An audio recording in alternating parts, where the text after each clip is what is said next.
2020 has gotten off to a rocky start, with US-Iran tensions escalating and the civil conflict in Libya still ongoing.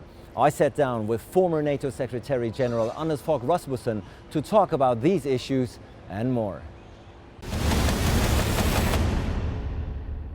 Fogh Rasmussen, thank you so much for joining us. Right. This year, 2020, has gotten off to a rocky start, hasn't it? The US and Iran on the brink of a war. The worst seems to have been avoided for now, but how concerned are you that this conflict can still escalate? I'm very concerned because we have witnessed how Iran continues to destabilize the region, among other things, by financing terrorist groups in the region. So I think Iran is behind a lot of the conflicts in the Middle East. So I'm concerned that this conflict will continue for quite some time. You think the course of action on the part of the United States, the killing of Soleimani, was the right thing to do? Yeah, I think it was what I would call legitimate self-defense. And according to international law, you have a right to do what is necessary to defend yourself. And I think Soleimani was responsible for a lot of attacks and attempted attacks against the United States. There are protests now within the Iranian public. The anger is brewing over the accidental shooting of the Ukrainian international airlines. Do you think something will come out of that? Do you think those protests in Iran will lead to perhaps a regime change in Iran in the long run? Well, we have seen that the Iranian regime has been quite brutal in its clampdowns on the opposition. So I don't expect regime change. But what we are seeing now is an upheaval that can be strengthened, because one thing is the protests, legitimate protests against the accident, and the attempt to cover it up. But more basically, there is a lot of, I would say, a growing dissatisfaction in the Iranian population concerning the economic and the social situation. So it may develop, but I don't expect regime change in the short run. Would you say that as many experts out there are claiming the Iran deal is dead, the Iran deal agreed to by the Iranian government, the Obama administration, and of course European countries? Yeah, I think realistically speaking, the Iran deal is dead. I think the Iranians should realize that's the case. Anyway, I do believe that a deal is better than a no deal. Despite all the flaws in the deal that was agreed, I think it's better to have a mechanism according to which you can monitor what is going on in Iran than not having that mechanism. But it is dead. So I think the international community, including Iran itself, should focus on what I would call a new and more efficient deal. Another conflict that is causing a great deal of concern is, of course, the Libya conflict. There's an upcoming conference in Berlin organized by German Chancellor Angela Merkel. How hopeful are you that this conference can yield some concrete results that will lead to peace in Libya? I think the current situation couldn't be worse. So I think the conference, there is a good chance that the conference will bring us at least some steps forward. It is a very tragic situation in Libya. NATO conducted a very successful military operation. It was an unprecedented precision campaign We left Libya on the 31st of October 2011, as we should, according to the UN mandate. And then the international community missed, I would say, the chance to help the new authorities, and we are now seeing a failed state in Libya. So hopefully this conference will pave the way for a lasting peace. You mentioned NATO's role in the alliance that you, of course, led from 2009 to 2014. It just marked its 70th anniversary last year. If you look at the alliance today, what kind of state is it in? I would say militarily strengthened, politically weakened. It's militarily strengthened because NATO allies invest more in defense, and they have deployed more troops to the eastern partners. But it's politically weakened, firstly because President Trump raised doubts about his commitment to Article 5, and next President Macron of France called NATO brain dead. And of course, such statements risk being a self-fulfilling prophecy. But the military machine as such is moving forward quite efficiently. And if you look at NATO, you mentioned Donald Trump, of course, who in the beginning called NATO obsolete. He seems to have come around recently, seems to have recognized the importance, relevance of NATO. Would you agree with that assessment? Yeah, well, I think first of all, he has changed his position because Macron called NATO brain dead.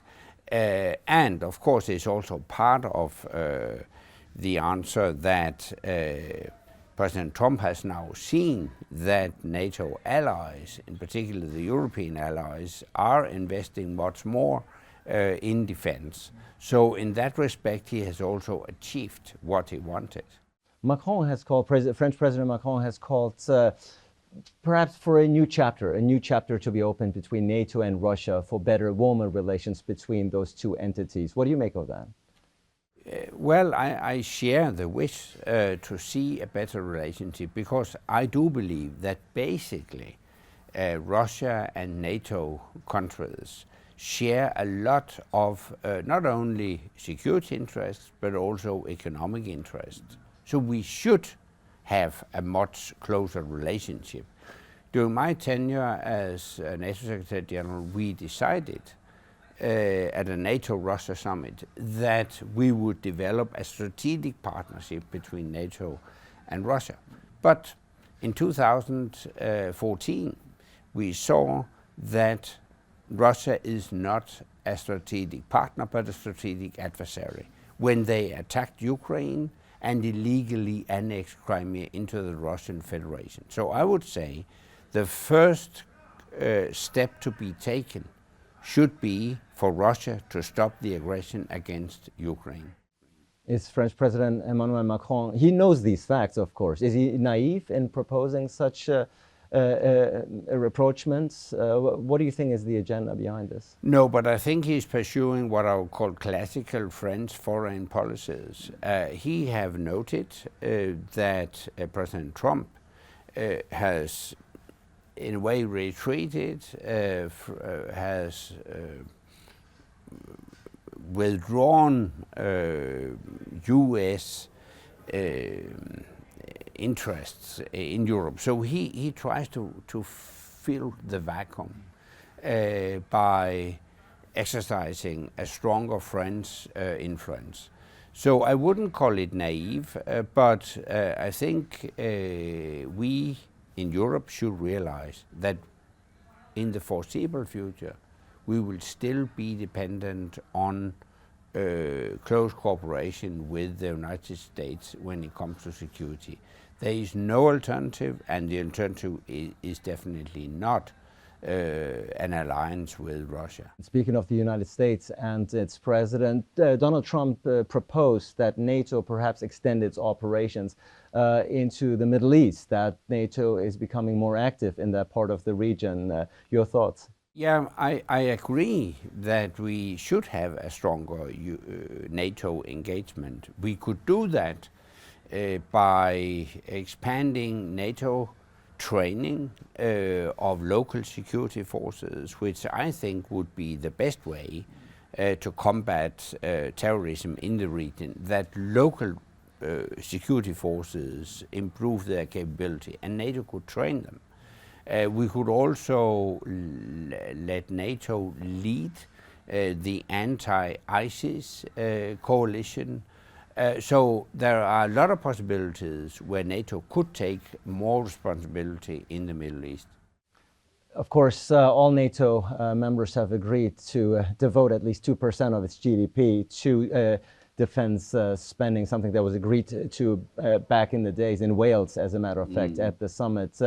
But Donald Trump, President Trump, is often being credited as the one who really pushed the partners, in particular Germany, to fulfill its obligations. Would you give him credit for that? Yeah, I would be willing to give him credit for that, in particular if it paves the way for a more positive Trump attitude towards NATO. But the fact is, as you mentioned, the decision was taken long before the presidential election in the US, namely in 2014. But President Trump is the American president who has used the strongest and most harsh rhetorics to push the allies to invest more. So let's give him some credit for that. If we look at the state of the world today, clearly a lot of hotspots. You left being a NATO Secretary General in 2014. How has the security environment changed since then? Oh, it's a mess, I would say. The world is on fire. And I see a clear connection between the American retreat and retrenchment and the outbreak of fire around the world. We know from historical experience that when the Americans retreat, they will leave behind a vacuum, and that vacuum will be filled by the bad guys. And that's exactly what we're seeing now. And that's why President Putin, Xi Jinping of China, Kim Jong-un of North Korea, Assad in Syria, they have got more room of maneuver. So what we do need is a determined American global leadership. So we have a lack of US global leadership right now. Absolutely. And whether the Americans like it or not, the world needs a policeman. If you don't have a policeman, you will see violations of international law. They don't like to hear it, but that's the fact. We need a world's policeman, and I don't see any other candidate to exercise that role than the United States. Polls in the United States, however, show, of course, that Americans less and less have an appetite to play that role, also being reflected in the actions of its leadership. Didn't start with Donald Trump, of course. Even Barack Obama was in retreat, if you will, of US leadership. How hopeful are you, how optimistic are you that this trend can be reversed so that the US does play, again, a very assertive role on the global stage? I hope we could see a reverse of that trend, because we have seen in the run-up to the First World War an America First movement. We saw exactly the same in the run-up to the Second World War. So whenever Americans believe that the world is better served without American leadership, it leads to catastrophes. I hope we could avoid that, and I think we can avoid that, but it will take a reverse of the American thinking. I hope that could be a theme in the upcoming American presidential election campaign. The state of democracy is very much under fire. You said it's, how do you assess it? If you look around the globe, you say the world is on fire. The state of democracy very much in danger. How concerned are you when you wake up in the morning and you look at the maps and you look at the news? How concerned are you? Well, by nature, I have to be optimistic. But we have seen in recent years decline in democracies. We have seen autocracies advancing. And this is a reason why I think what we need is a global alliance of democracies to raise the voice against the advancing autocracies. Let's talk about Europe before we end this. Europe, of course, you said there's no NATO without US leadership. A lot of European countries are talking perhaps being more autonomous from the United States, not just in defense measures, but also on the political front. What do you make of that? Is Europe ready to play this role? No. That's a short answer, no. I think we should remind ourselves that after Brexit, 80% of defense investments within NATO will take place outside the European Union. So for the foreseeable future, any speak about a European army or European defense will be to think of a paper tiger. But having said that, I'm clearly in favor of a strengthened European defense cooperation. And anything that can lead to bigger European defense investments should be appreciated. But it would be naive to think that the Europeans will be able to defend themselves. That's not the case, and it won't be the case in the foreseeable future. We will still be reliant on a cooperation with the United States. And the European voice seems to be lacking in the major conflicts that we have discussed in this interview. Certainly they try, but it doesn't seem to be taken into account in the US-Iran conflict. Certainly in Syria, Europe did not play a great role in resolving that particular conflict. How concerned are you about the declining influence of Europe and the European Union worldwide? Yeah, but I think it is a real concern that we will see a European Union that is more inward-looking in the coming years. Europe that will play a weaker role on the international stage. And the conflict in Syria, and we might say the Middle East in general, is a scary example of the costs of European inaction. We saw that clearly demonstrated in 2015 when immigrants invaded Europe, and that may happen again because Europe did not engage in Syria and the Middle East in due time. So again, we need a strengthened, not only American engagement, but also a European engagement in solving the problems in the Middle East. Lastly, you served as Prime Minister for many years. You served as NATO Secretary General, of course, for many years. There's a new generation now, the young generation that is taking matters into their own hands. Greta Thunberg, of course, led an alliance with Fridays for Future. Is that something that you welcome, that the new generation is now taking over the helm, perhaps even solving the issues that the previous generations have caused and have not been able to solve? Absolutely, yes. And I hope the young generation will be clear-eyed in facing those challenges. The risk, of course, is that the lessons learned from the Second World War will be forgotten because the young generation did not experience the tragic events themselves. But I hope they will be clear-minded in solving the problems, and I think they will. Fogh Rasmussen, thank you so much for your time. You're welcome. Appreciate it.